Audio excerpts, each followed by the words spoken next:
Saludos suscriptores, ¿cómo está? Espero que bien, bastante bien. Hoy hablaré sobre el jinete sin cabeza, en Assassin's Creed 3. Esta misión me pareció extraña. Me preguntaba si había una misión de seguimiento de jinetes sin cabeza después de encontrar los cadáveres, pero lo sentí algo apresurado, y que tenía algo más potencial. Y que ni siquiera en la versión remastered, no le añadieron cosas nuevas, como nuevas misiones. Bueno, siento que apresuraron Assassin's Creed 3, para el lanzamiento de 2012, por lo que es probable que esta sea una de las cosas que eliminaron para el lanzamiento a tiempo. El misterio del jinete sin cabeza en Assassin's Creed 3, y Assassin's Creed Rogue. En Assassin's Creed 3 y Rogue, el jinete sin cabeza se presenta como una figura recurrente relacionada con la leyenda de Sleepy Hollow, pero la verdad detrás del mito se revela como más mundana. Mientras Shay Cormac se encuentra con el fantasma durante la Guerra de los 7 años, y Connor lo investiga, ambos finalmente concluyen que es un hombre mortal disfrazado, específicamente un soldado de ese muerto en la Guerra Revolucionaria, que ahora deambula por el área con una calabaza como cabeza. Los informes de asesinatos en masa por parte del jinete en realidad son causados por una persona normal. Nunca lo vi en persona, pero escuché historias desde aquí hasta Kentucky. Un mercenario alemán, Hessianos creo que se llaman. Estaba combatiendo y una bola de cañón le arrancó la cabeza. Su batallón se desvió y perdieron la batalla. Pero el chico no murió. Desde entonces vaga a caballo por el monte, buscando su cabeza, persiguiendo a los inocentes que encuentra y quedándose con sus seseras. Ahora lleva una cabeza de calabaza, hasta que encuentre lo que busca. Como he dicho, no lo he visto directamente, pero sí los cuerpos que deja a su paso, decapitados y grotescos. Que sus almas descansen en paz. El jinete sin cabeza en Assassin's Creed 3, se encuentra en el área de Frontier como parte de una misión de Frontiersmen, no como una entidad sobrenatural que deambula libremente. Después de una escena, debes ir al área en Troy's Works, que está marcada en tu mapa para comenzar la misión. Se te indicará que vayas a un lugar específico en Troy's Works después de una escena.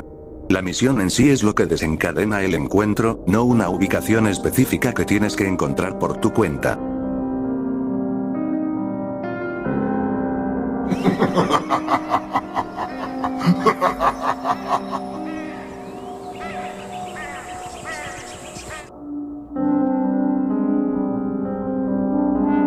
En Assassin's Creed Rogue, el jinete sin cabeza, se presenta como un encuentro aparentemente sobrenatural de huevos de Pascua en la región del Valle del Río. El encuentro. El templario Shay Cormac puede encontrar al jinete sin cabeza visitando el cementerio de la antigua iglesia holandesa en Sleepy Hollow por la noche. Invencible pero vencible. A diferencia de Assassin's Creed 3, el jinete de Rogue no está montado a caballo. Es un granadero casi invencible con un hacha naval y bombas.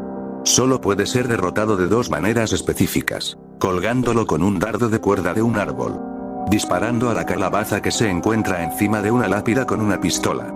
La calabaza brilla en amarillo cuando se ve con Eagle Vision. Canonicidad dudosa. La aparición del jinete en Rogue generalmente se considera un huevo de Pascua no canónico en lugar de parte de la historia oficial. Los eventos de Rogue tienen lugar décadas antes de la Guerra de Independencia de los Estados Unidos, en la que supuestamente murió el soldado de ese, lo que hace que el momento de este encuentro fantasmal sea anacrónico. Esta es una pregunta relativamente menor, pero es algo que me ha dado curiosidad. Entonces, en Assassin's Creed 3, las misiones de los hombres de la frontera se tratan de que Connor encuentre una explicación lógica a un montón de misterios. Por ejemplo, el fantasma era solo una manta en algunos palos, el ovni era solo un paraguas volador, etc. Pero el jinete sin cabeza es diferente. Connor en realidad encuentra a alguien / algo en un caballo con una linterna de gato por cabeza que va matando gente.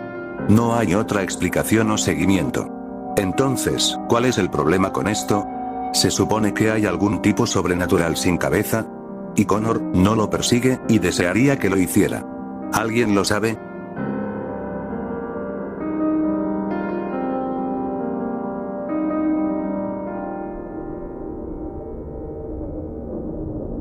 Me gustaría que alguien me explique por qué Connor no persigue a este sujeto con cabeza de calabaza. Gracias por ver este video, me despido.